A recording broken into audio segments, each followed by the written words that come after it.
Encounter को सही मानता हूं।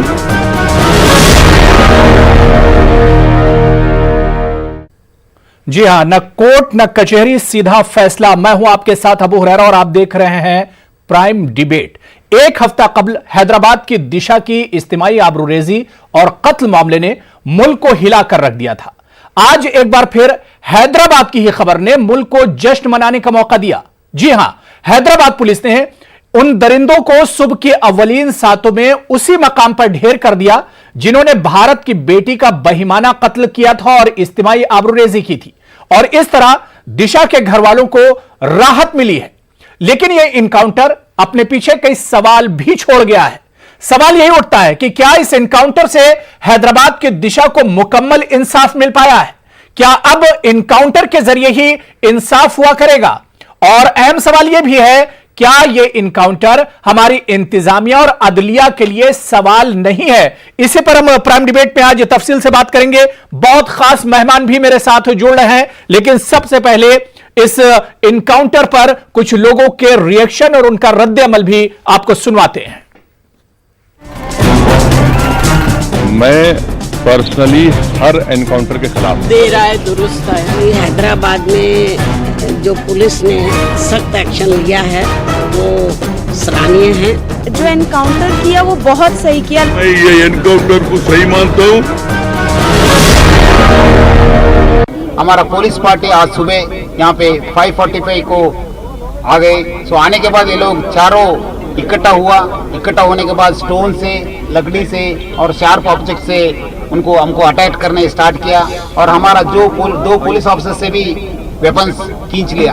तो हमारा ऑफिसर्स बहुत रिस्ट्रेंट करते हुए उनको सरेंडर करने के लिए बताया, बट वो लोग सरेंडर नहीं किया। हमारे ऊपर फायरिंग भी किया, अटैक भी करे। सो बाद में हमारे लोग भी वो फायरिंग करना पड़ा। इन रिटेलिएशन के बाद हम बाद में चेक करें तो फायरिंग स्टॉप होने के बाद चेक करें तो चार लोग बुलेट इंजरीज के साथ मर गए थे। कि जब मजिस्ट्रियल इंक्वायरी की तफसीलात पूरी सामने निकल कर आएगी, एनएचआरसी ने भी इसका नोट लिया। जहां तक एनकाउंटर्स की बात है, मैं पर्सनली हर एनकाउंटर के खिलाफ हूं। मैं इसके एनकाउंटर के खिलाफ हूं। दे रहा है, दुरुस्त है। दे रहा है, बहुत दे रहा है। दे रहा है, दुरुस्त है। दे रहा है, बहुत दे रहा है। बहुत जो भी हुआ है बहुत भयानक हुआ है इस देश के लिए, क्योंकि आप कानून को अपने हाथ में नहीं ले सकते हैं।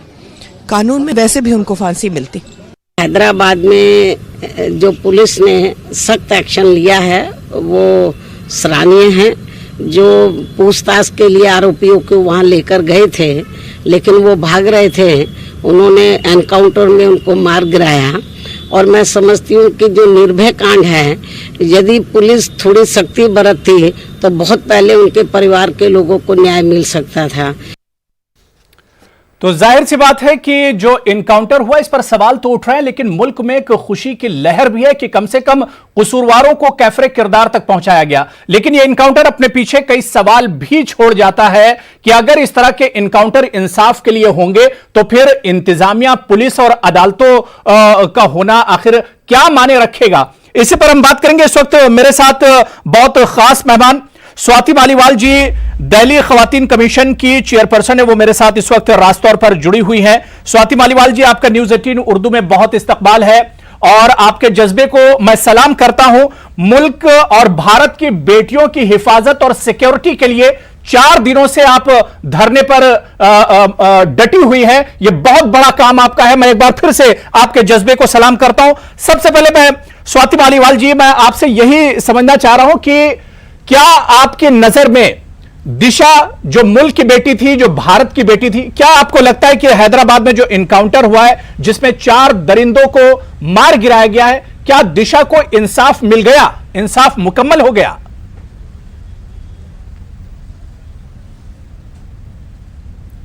जी, वो पुलिस कहती है कि रेप